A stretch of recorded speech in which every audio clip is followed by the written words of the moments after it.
Goodness. Karaca. Karaca. I don't know if I said it right. Merry Christmas. They got me a Christmas present. And what is it? They have me a Christmas present for me. It's a great company, I think it is. And they have a Christmas present for me. Let's have a look what they got me. It's the box it came in. Thank you for Karaca. Zebra and Savannah.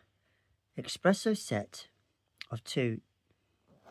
Oh, it's an espresso set. It's very kind of them they got that for me. It's very kind of you. Thank you.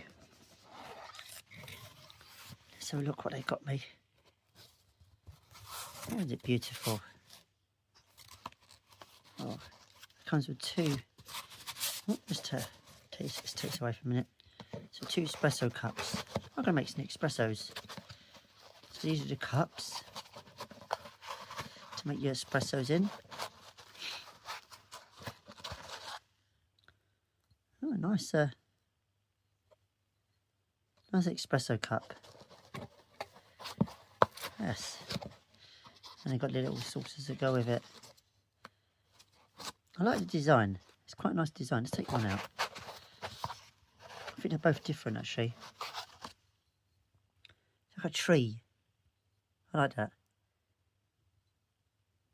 Are they both the same? Let's take that one out.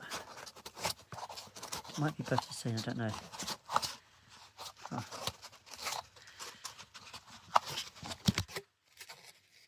It's got this, it's like a sea effect. Yeah. Oh, it's got one here, like, look at the little design. Ah, a zebra kind of style. I do like it. It's quite nice. I'll keep them in there till when I start using them. I don't know when, but I will start using them. I'll do another video on that when we start using them. Thank you for that. I do appreciate the gift to Karaca. Thank you. That's a nice Christmas present. I do appreciate that. Thank you so much. I won't forget to tag them, say thank you. I do appreciate it. It's a nice box though. Thanks so much. I do appreciate that. And there will be some lovely coffee in there.